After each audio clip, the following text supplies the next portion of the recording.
And welcome back to the Murdy Creative Co podcast. I'm your host, Colin Murdy, and today's topic is an angry letter. But first, I want to say thank you to everyone who supported the company so far. If you haven't got a chance, go check us out on the web at murdycreative.co. That's murdycreative.co.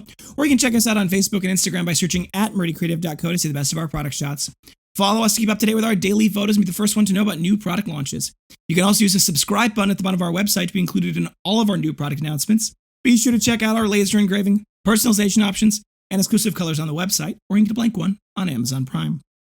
All right, so first and foremost, I want to remind everyone that if you're part of our text message platform, that's MURDY, text that to 77222, text MURDY, Murdy, to 77222. You will be updated when we launch new things and we get things new announced. We're working on utilizing the platform, the text message platform, as kind of our quick first response, let everyone know about things right away. However, obviously, we're trying to respect your guys' boundaries, and we're not doing it very often. So you won't get very many text messages from us, but when you do, they're going to be valuable. So text Murdy, MURDY, to 77222 to be sure to get updated on the latest things. All right. Being a small business owner can be tough. Having a bunch of emails, a bunch of requests, having to make a bunch of decisions, it can all be exhausting. Dealing with it during times of crisis can be even harder. It is really important for small business owners to work on balancing their emotions. Having a mitigated, well-handled, even keel at the wheel really helps reinforce the confidence your employees have in you. It helps reinforce the confidence your customers have in you. It's an important part of being a good leader, in my opinion. Obviously, there's a place for passion. Obviously, there's a time for, being excited and being energetic and having a lot of that expressive, positive emotion. But you want to work on, particularly with the negative emotion, keeping that under control and well handled. I personally have really struggled with this in the past. It's been something I've been working on over time, and I think I've gotten better, as you often do if you work hard at something. With my previous team and with some of the past people that have worked here, some of them are not with us anymore. It was something that was brought up to me personally in some of our meetings that at times I can catastrophize things. And for a lot of the team, that can be really discouraging or disheartening. Not because I'm angry at them, because I'm never really angry at them, just because I'm angry at the circumstances of the world. And rather than rant to my wife or to myself in my dorm room, or in my office, I should say, not a dorm room anymore. Rather than rant to myself, I sometimes bring it to them. And I've been working very hard to not do that, and it is difficult.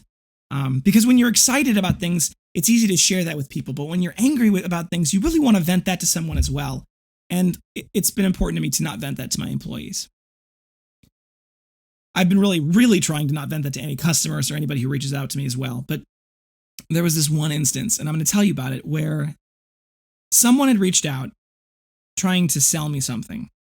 And I don't know why. I mean, I do know a little bit why this person specifically got me to this place, but I get messages like this at least once a week, if not more often. And I get more messages, in the same vein. I get a message like this in the same vein, but not be the same thing or the same topic every day, right? Whether it's someone trying to sell me on their marketing services or their SEO service or their copywriting service, or in this particular case, sell me a package with influencers in it. I normally just politely, tell them no. And I don't hold this against them for doing this. I mean, they have to make, their living. But normally I'm able to do better than this. And I'll read you the letter. So this person had reached out to me. And I'm sorry if I'm not looking directly at the camera right now. I have to read this, and I want to make sure to get this correct. This is obviously a form letter this person sent me. And the person has in their byline or in their signature, founder and CEO.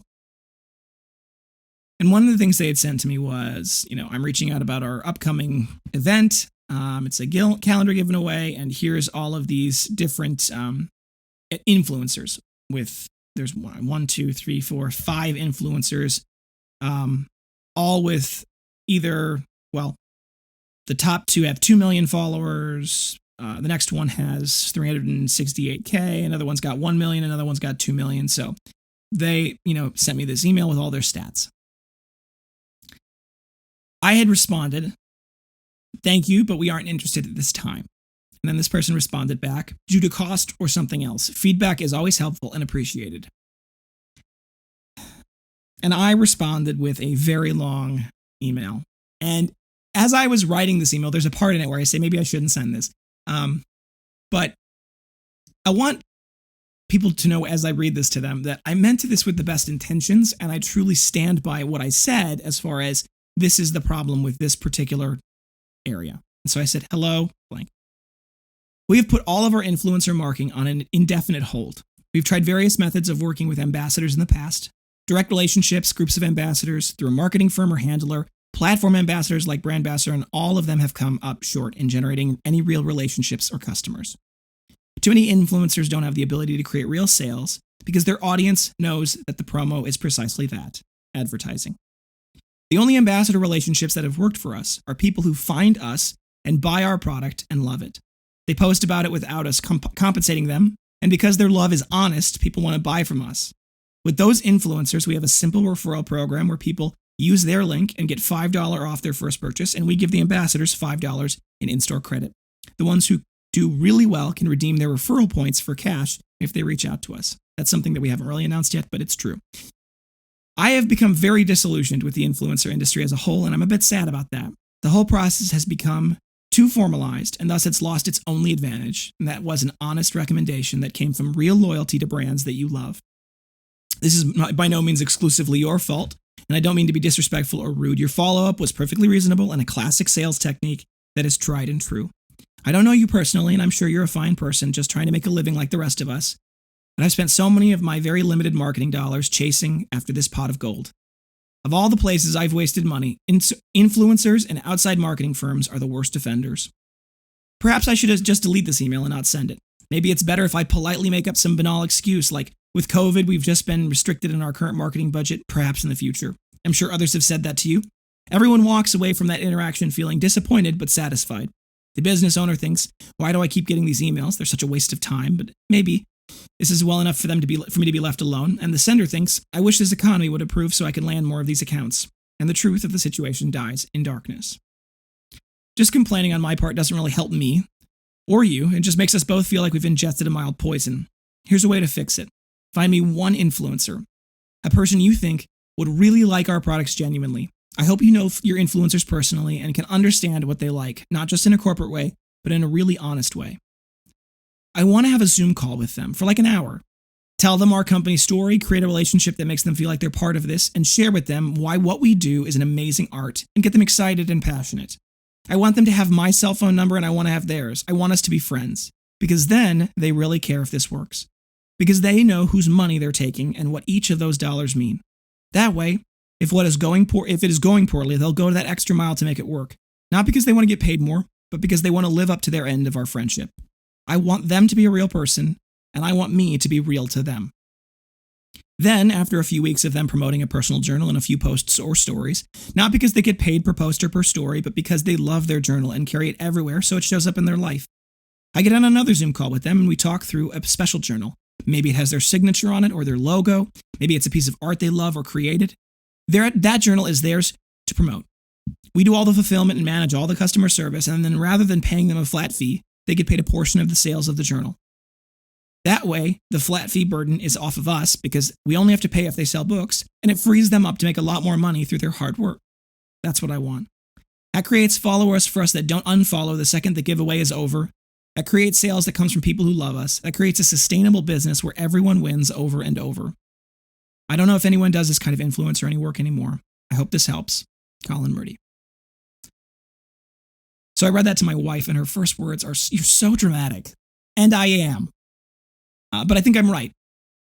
I think the real challenge that the influencer industry faces is that it's become so corporatized. It's become so impersonal.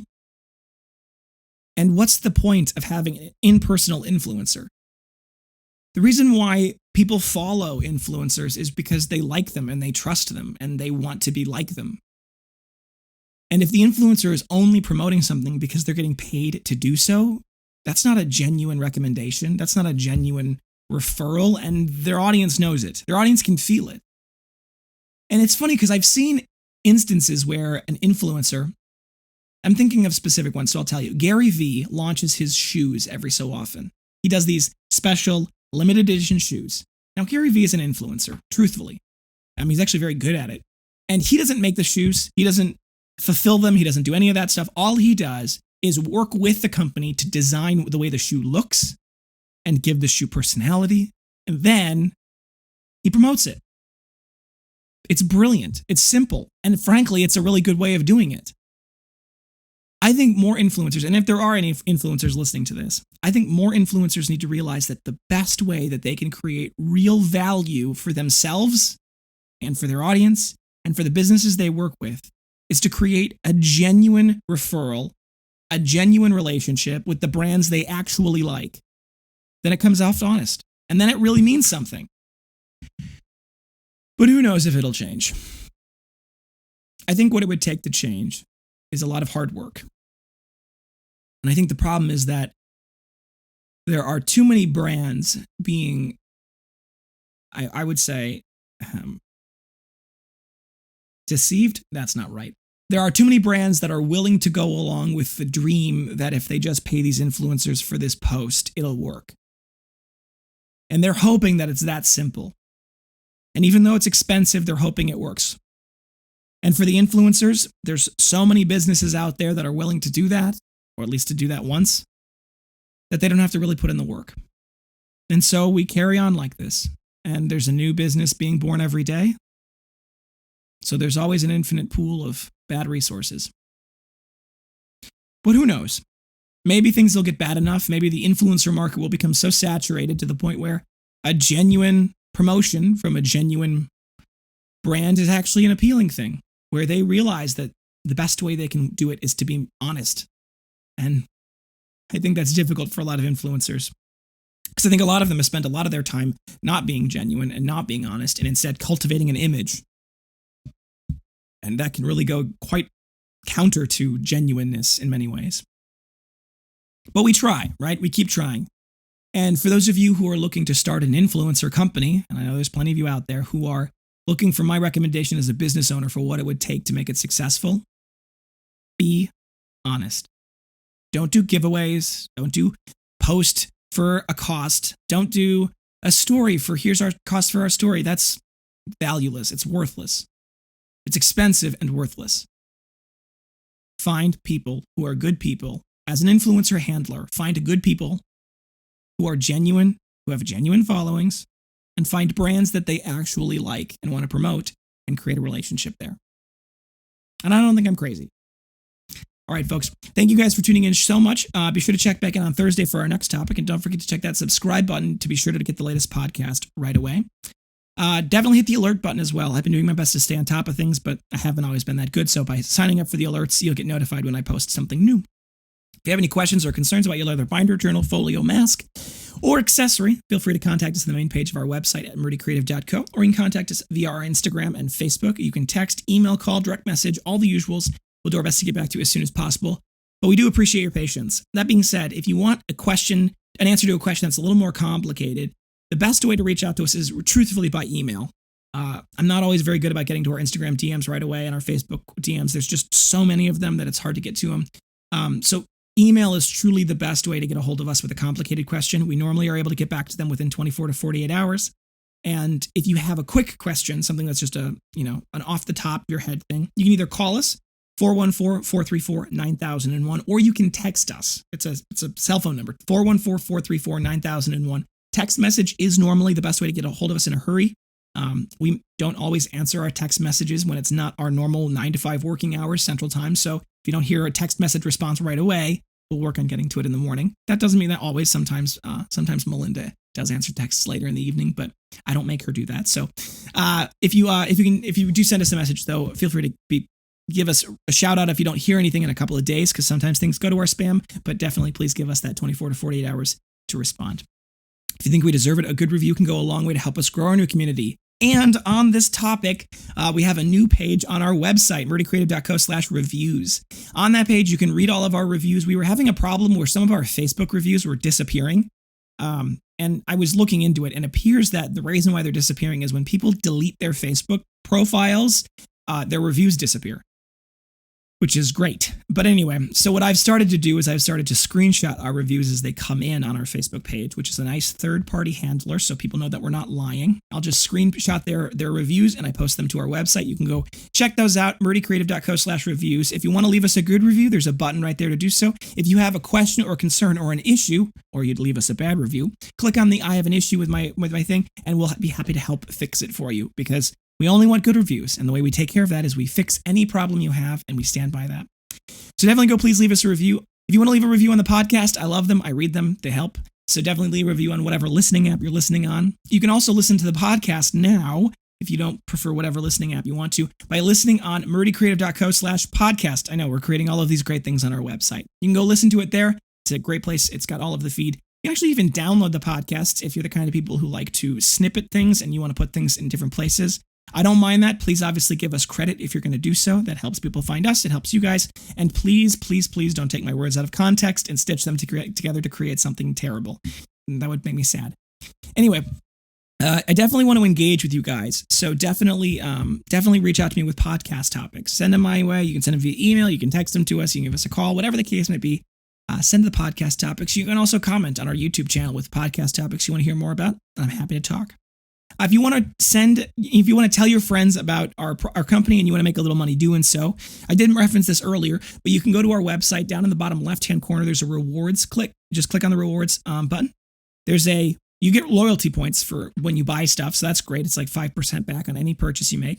But you also can get a referral link where if you send people that referral link and they use that referral link, they get $5 off their first purchase, and you get $5 off or $5 of in-store credit on any purchase you make after that once they use that code. If you're a really good person, you sell a lot of stuff, you refer a lot of people, and you get 10 people to buy with your referral code, you can redeem it for cash. That's the minimum. We're still working on obviously sussing out that program, and the way to do it at the moment is for you to reach out to us. But that is something that if you're interested in becoming a real influencer and making money, that's the way to do it. So check that out via our website. If you're looking for multiple binders for gifts, giveaways, and menus, really any reason, ask about our bulk discounts available. We do have them. The minimum order quantity starts at 5, and it's just a total of your cart, right? So if you get 3 of this thing, 3 of another thing, 4 of this other thing, you actually get 10%. You get 10 off as far as your quantity goes. So definitely reach out to us on that, and we'll be happy to help with the details. You can reach out to us via sales@murdycreative.co via email to get all of that information and more details. Thank you guys so much for tuning in. Have a great day, and goodbye.